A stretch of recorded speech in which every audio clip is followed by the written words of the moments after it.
This latest long-term test is near and dear to my heart. I'm not just a wagon lover, I'm also a wagon owner. And what we have here is the Audi A6 Allroad, and while it is nominally a crossover, it's really a wagon. I mean, come on, who are you kidding, Audi? It's a wagon, right? We've had the A6 Allroad for a couple months now. We've put a lot of family mileage on it, but I also sent it out with Clayton Seams for a lighthouse tour here in Ontario, whereas I just spent most of my time in the suburbs shuttling the kids around and living your typical family wagon life. Not surprisingly, spending a couple months in the A6 Allroad fully convinced us how much we love wagons. But it's also a bit of a crossover with that off-road functionality that can really raise the car up and make a few more roads accessible.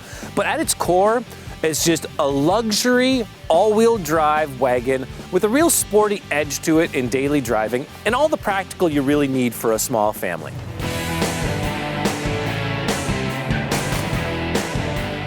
For many of us wagon lovers, the entire point of the wagon is the added practicality that it has over a sedan, giving us the same driving experience as most cars, but more cargo space. The A6 Allroad delivers on that front with 850 liters of cargo space in the trunk, but if you drop the rear seats, it goes up to 1,807 liters, which is plenty for all of your needs. Even with the seats up, it's got plenty of room for hockey bags, strollers, children's bikes, and with the seats down, you could probably fit in a couple of adult bikes. So it's really got all your needs covered for an active lifestyle. Of course, the A6 Allroad isn't just meant for cargo. It's also meant for human beings, and passengers in this vehicle get treated pretty well. The driver's seat is incredibly comfortable with tons of adjustability and bolsters that squeeze in when you get in to hug you right in place. The rear seats are also very spacious and they're nicely contoured to give a bit of support for people in the back seat. Beyond the seating, it has an amazing range of suspension travel. You can actually raise it a full 2.4 inches to go up to its full off-road mode, and so on rough gravel roads, even with some washboards and some ruts and things like that, it'll have no problem getting through those. It's not meant for serious off-roading stuff, but at the same time, it'll definitely get you up to the cottage with no problem. In its automatic and comfort modes, it really settles in on the highway or in the city, and you feel the bumps a little bit, but then it settles down right away. And that's the typical sporty Audi ride. Of course, the final mode is dynamic, and that's when you feel like driving a little bit aggressively. So it lowers it as much as possible, and the ride height is pretty ground hugging. It's not quite a sports car, but it is low, and it does give a little bit of concern over speed bumps, so that's something you might need to watch out for.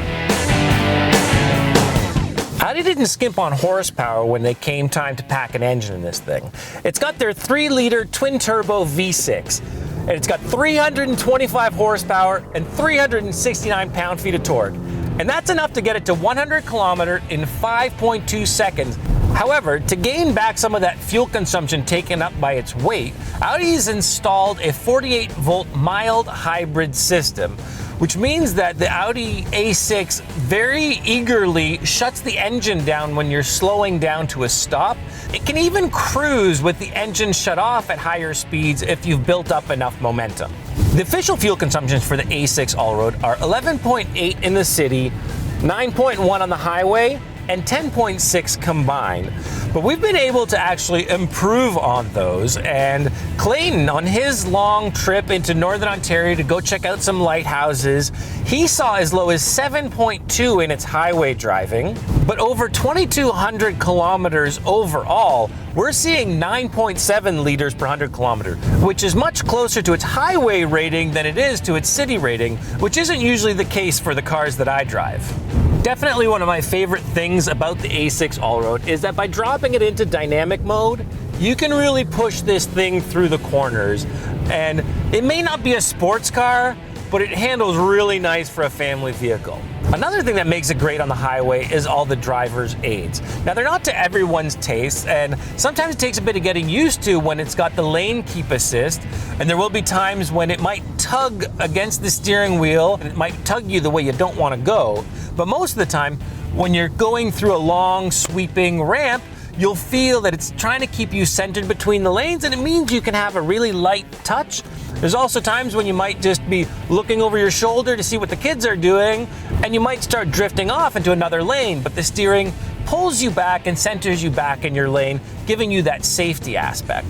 Some of the other driver aids that are really cool in this car is definitely the rear cross traffic alert and the backup cameras. And if you park nose in, the rear cross traffic alert means it gives you a warning if there's any cars about to come screaming by across where you're backing into.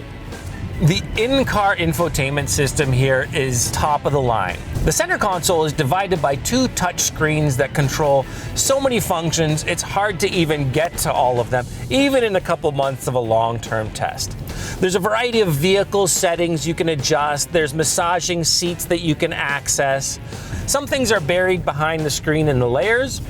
The top screen has all your radio and media settings, as well as the native mapping functions and ability to make connections to your smartphone.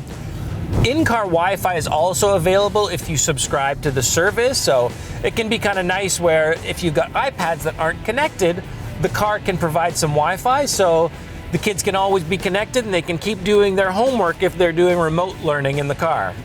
And one other thing before I wrap this up.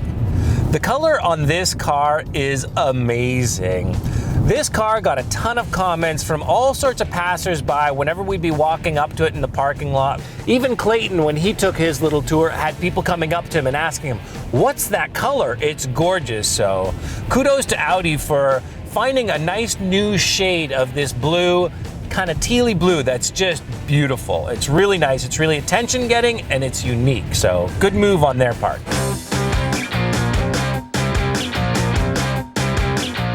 Not surprisingly, spending a couple months in the A6 Allroad only cemented our love for wagons that much more. Not only is the Allroad an all-around practical vehicle, but you can also lower it and put it in dynamic mode, so it's a really sporty wagon, which is the part of it that I love.